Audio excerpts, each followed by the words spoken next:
Conversarei agora com o ex-senador da República e ex-presidente da Petrobras, Jean Paul Prats, sobre transição energética, energia limpa e tudo mais. Uma satisfação com o senhor, que foi senador da República, que pelo vizinho estado, quais lições quanto à energia limpa, a sua utilização, o senhor pode citar aqui para Paraíba? Olha, essa não é mais uma energia do futuro, né? Você Sim. sabe, é uma energia do presente. Hoje nós já temos a realidade de ser a região que produz mais energia renovável, que não seja hídrica, mas vento e do sol no Brasil. Mais de 1/3 dessa energia brasileira já é gerada a partir dos nossos recursos, que antigamente eram vistos como intempéries, né? Sim. Vento na praia, o sol causticante, e hoje são grandes fontes de energia para nós, não só energia diretamente para gerar, como inclusive para as nossas terras, nossas oleaginosas, nossas frutas e tudo mais. Então isso mudou totalmente. Essa é uma visão que a gente conseguiu transformar uma coisa que era vista como vicissitude em algo extremamente produtivo para as nossas economias.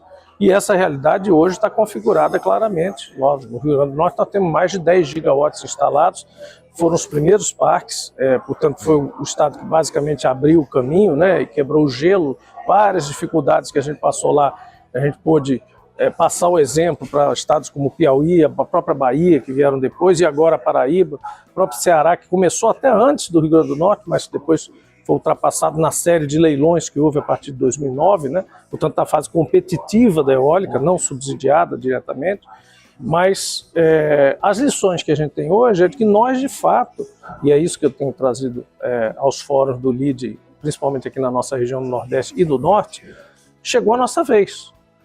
Os nossos recursos naturais finalmente estão sendo valorizados. E se nós não soubermos aproveitar isso, nós não nos organizarmos, inclusive não nos unirmos, nós vamos ter problemas como hoje está acontecendo com as nossas eólicas e solares. A gente vai falar disso, né? Então, se nós não nos organizarmos, não nos unirmos em torno desses nossos recursos naturais, que hoje têm valor para o mundo inteiro, não só para nós, não só para o Brasil, nós vamos perder esse bonde.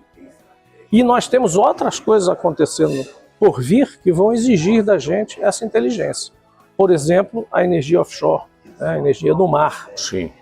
Potencial de energia eólica, por exemplo, ainda aqui na Paraíba. As interações com as comunidades, né, que é importantíssimo, porque quando chegou tudo era novidade, né? Tudo era bom e tal, que beleza, vão vir bilhões de investimento. Depois começam a aparecer os maus agentes e os bons agentes, aqueles que fazem as coisas direito, aqueles que fazem as coisas de qualquer jeito. E as comunidades e a nossa sociedade em geral começam a se organizar para também reagir a isso. E isso são dores do crescimento, naturais do processo. Só que nós ainda estamos falando de energia mais limpa do que as outras alternativas. Portanto, nós temos que cuidar bem delas. O ponto de equilíbrio entre essa energia limpa e o meio ambiente? O ponto de equilíbrio é quando você reconhece que qualquer coisa que você faça para capturar algum recurso energético, seja mineral, seja marítimo, seja terra, vai impactar de alguma forma. E você precisa mitigar esses efeitos, usar todos os recursos que você tem, não só para ganhar e para lucrar, mas também para devolver alguma coisa em termos de mitigação do meio ambiente. Mitigar, objetivamente, seria compensar como? Mitigar primeiro, evitar efeitos ambientais básicos e até os não básicos, assim, diretos, e também compensar socioambientalmente as causas, ou as consequências, melhor dizendo, dessas interferências no ambiente. Qualquer coisa que você faça, pisar no chão interfere no meio ambiente. O ser humano interfere o tempo todo no meio ambiente, entropiza ambientes o tempo todo. E eólica não é diferente, solar não é diferente, porque você basicamente coloca ladrilhos numa área livre, numa mata, numa área de... Eventualmente você tem supressão vegetal, eventualmente você incomoda as comunidades durante a obra, né? Você tem caminhões passando, você tem estradas sendo colocadas onde não havia nada, né? Mas isso também pode ser revertido em benefício.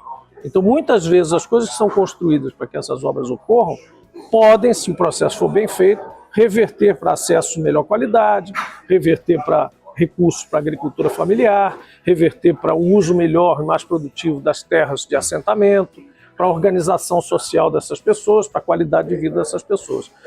A questão é saber como fazer isso e como o Estado brasileiro, e o Estado brasileiro inclui o Estado da Paraíba, os nossos governos dos estados também, e os governos dos municípios, como o Estado brasileiro, como organização, está preparado para fazer isso, como ele está equipado para fazer isso, como ele tem recursos ou não para fazer isso. Porque só o Estado é capaz de forçar isso.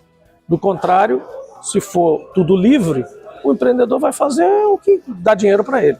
Jean, o Estado, enquanto governo federal, está despreparado ou está incompetente para administrar tudo isso, vide as restrições impostas quanto à transmissão da energia que é gerada, a exemplo aqui da própria Paraíba, no município de Santa Luzia, no sertão do estado, onde uma empresa, a Rio Alto Energias Renováveis, investiu 1 bilhão e 200 milhões de reais e há cerca de 3 semanas não pôde transmitir nada de energia. Isso é diferente. Na primeira fase, onde a gente começou a instalar parques eólicos aqui na ponta, nos nossos litorais, e eu vivi isso como secretário no Rio Grande do Norte em 2008, 2009, 2010, nós tínhamos uma dificuldade que era convencer o governo de que ali seria viável ter mais capacidade de geração. Naquela época, o Nordeste vivia como um coração humano que bombeia sangue para as extremidades do corpo. O coração era Cheste, o coração era na Bahia. E ele mandava energia para nós todos, em todos os lugares. Desde a ponta mais meridional da Bahia, até Macau, lá no Rio Grande do Norte, todas as extremidades, até o Maranhão. Mas depois surgiu uma qual é a central... mudança que existe? É que você começa a instalar gerações na ponta dos dedos, é como se você tivesse corações nas pontas dos dedos. E você tem que preparar suas veias e artérias para essa mudança de sistema. Mas é uma unidade que distribui. Isso era no começo. Agora não é mais assim. O planejamento hoje já concebe que você tem potencial eólico e solar nas nossas regiões. Portanto, há um outro problema que se apresentou. Esse corte que está havendo, contra o qual nós nos insurgimos juntos, todos os nossos estados, ele se dá por uma concorrência de fontes que está havendo no Brasil, por uma má gestão do Ministério e dos órgãos que regulam o sistema elétrico. Ministério das Energias. A nosso ver, sim, porque uma coisa que era previsível, perfeitamente previsível, que era a entrada da geração distribuída nas casas, a energia solar nas casas, tudo isso. Claro. E a entrada dos próprios parques eólicos de grande porte e fazendas solares de grande porte, que foi via leilão federal, portanto previsível. Sim. Eles alegam que imprevisivelmente ultrapassou as expectativas e, portanto, forçou o sistema a ter que impedir que algumas usinas gerem em alguns momentos, para não sobrecarregar o sistema que já existe. Então, essa não é falta de planejamento, inclusive, foi reconhecida pelo Tribunal de Contas da União em acórdão, né? Isso chama-se, tem um termozinho em inglês que é curtailment, que na verdade é contingenciamento da capacidade de transmitir energia. E aí eles criaram uma margem de segurança muito mais ampla do que anteriormente, porque houve um certo apagão que foi atribuído a essa questão da intermitência da energia eólica e solar. E aí, a partir desse apagão, passaram a alegar que, olha, o pessoal agora tem que ser... Porque existe uma espécie de guarda de trânsito no sistema elétrico, que é o ONS. Ele manda passar energia para cá, ele manda para lá, ele para essa, manda essa passar. Ele faz esse movimento de guarda de trânsito da energia nas linhas de transmissão. Então, esse guarda de trânsito resolveu começar a controlar mais o trânsito. E ele gerou, na verdade, um problema, que é uma certa falta de credibilidade, uma insegurança nesses investidores que fizeram esse aporte. Internacionais, eles foram chamados a fazer isso. Eles foram convocados a leilões federais. Eles são outorgados do Estado brasileiro. Que segurança jurídica eles têm? E aí o que eles têm? Qual é a segurança jurídica que eles têm? Eles têm um contrato normalmente de 30 anos, que é o PPA, com o sistema elétrico. As distribuidoras, as nossas distribuidoras elétricas, elas basicamente compram desses geradores através disso, e eles têm contratos também privados, em alguns casos, com o mercado, que a gente chama de mercado livre, que é o mercado, eu vendo energia para você, se você for um grande cliente, eu construo um parque para fornecer para você. Isso tudo tem contrato, mas essa imprevisibilidade especificamente sistêmica que aconteceu está errada.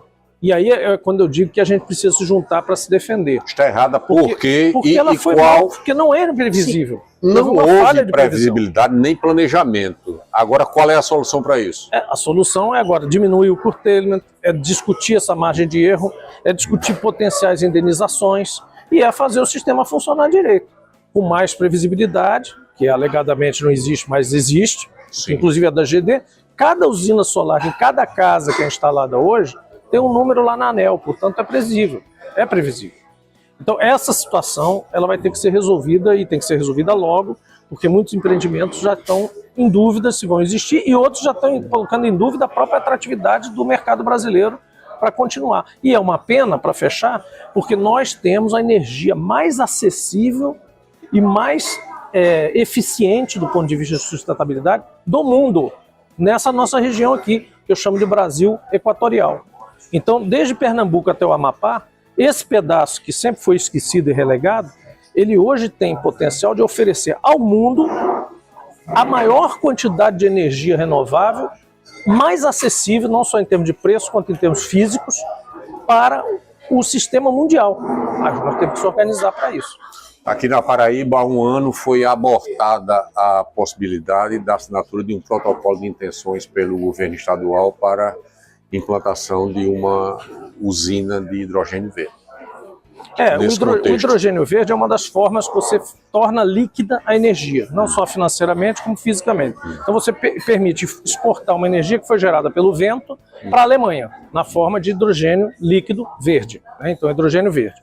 Então, quando eu digo que nós temos potencial de exportação dessa energia enorme, vasta, que a gente tem para gerar, não só em terra como no mar, de grande porte, é isso. Uma das soluções é hidrogênio verde. Outras novidades virão depois disso, que é quando você parar para pensar e dizer assim, por que em vez de eu exportar essa grande energia que eu tenho, que é verde, que é admirada pelo mundo, eu não trago as fábricas para cá, e aí é chamada indústria verde, ou power shoring, trago essas indústrias para cá e levo produtos beneficiados aqui. Então esse é um segundo ou um terceiro ciclo, se você quiser. Primeiro, geração para o Brasil, entrada na matriz energética, limpar a matriz energética brasileira, já fizemos a nossa parte, estamos em curso. A segunda é dar liquidez a essa energia, Sim. que é hidrogênio verde e outras coisas. A terceira é power shoring, que é justamente isso, começar a trazer empreendimentos para cá, empreendimentos de outras naturezas, que vão processar coisas, fazer aço verde, coisas altamente energia intensivas, com energia limpa e abundante. Senador, ex-senador Jean, agradecer a vossa atenção e que pudesse traduzir uma linguagem que não o economês para os caminhoneiros que ainda não alcançam o valor a que chegou o litro do óleo diesel e muitos dos quais se recordam daquele slogan, o petróleo é nosso.